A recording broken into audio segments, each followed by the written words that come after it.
ஒரு மகிழ்ச்சியான செய்தி. இதயம் நல்லெண்ணெயின் விலை லிட்டருக்கு ரூபாய் 105 குறைஞ்சிருக்கு.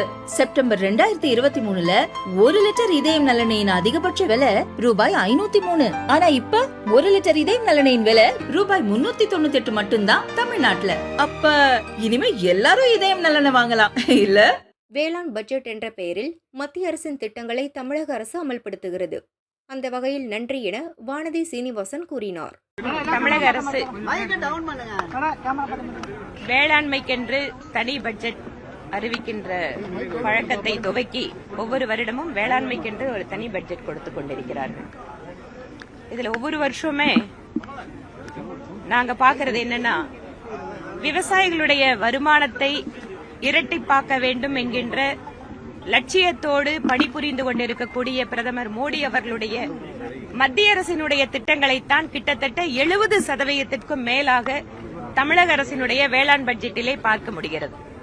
நீங்க அந்த வேளாண் பட்ஜெட் எடுத்துட்டு ஒவ்வொரு தலைப்பின் கீழே பாத்தீங்கன்னு சொன்னா, குறிப்பாக சிறுதானியங்கள், ஊட்டச்சத்து இயக்கம், பல்லுயிர் பாதுகாப்புக்கு தொடர்பான திட்டங்கள், இவை எல்லாமே மத்திய அரசினுடைய திட்டங்களில் இவர்கள் கூடுதலாக ஒரு சிறிய தொகை ஒதுக்கீடு செய்து அவற்றை வேளாண்மை பட்ஜெட்டிலே கொடுத்துக் கொண்டிருக்கிறார்கள். அந்த வகையிலே பிரதமர் மோடி அவர்களுடைய திட்டங்களை தனிப்பட்ட முறையில் கவனம் கொடுத்து தமிழ்நாட்டில் இவர்கள் அமல்படுத்துகிறார்கள் என்பதில் எனக்கு மகிழ்ச்சி.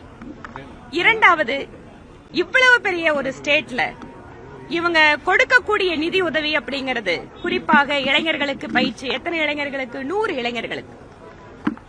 நீங்க கோடிக்கணக்கான மக்கள் தொகை இருக்கின்ற ஒரு மாநிலத்துல வேளாண்மை பட்ஜெட்டில் ரொம்ப ரொம்ப குறைவான நபர்கள் தேர்ந்தெடுக்கப்பட்டு பயிற்சி கொடுக்கறதோ இல்ல உதவி பண்றதோ, இல்லன்னு சொன்னா 2 கோடி உதவி, 5 கோடி உதவி, இந்த மாதிரி மிக மிக சிறிய தொகைகள் தான் ஒரு பெயரளவிற்கு கொடுக்கிற மாதிரி எங்களுக்கு தெரியுதே தவிர, ஒரு வேளாண்மைக்கென்று கொடுக்கக்கூடிய பட்ஜெட்டிலே இன்று வேளாண் விவசாயிகளுக்கு இருக்கக்கூடிய மிகப்பெரிய சவால் அப்படின்னு இருக்கக்கூடிய நீர் மற்றும் பருவகால பாதிப்புகள், இவற்றையெல்லாம் ஒருங்கிணைந்த முறையிலே மேற்கொள்வதற்காக ஒரு பெரிய திட்டங்கள் எதுவும் இல்லாதது ஏமாற்றம் அளிக்கிறது.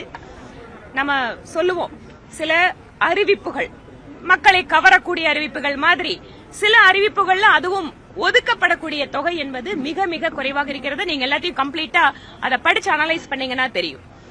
அதனால அகநானூறு புறநானூறு பாடல்களை ரசிப்பதில் இருக்கின்ற ஆனந்தம் வேளாண் விவசாயிகளுக்கு இந்த பட்ஜெட்டில் மூலமாக கிடைக்கவில்லை என்பது எங்களுக்கு வருத்தம்.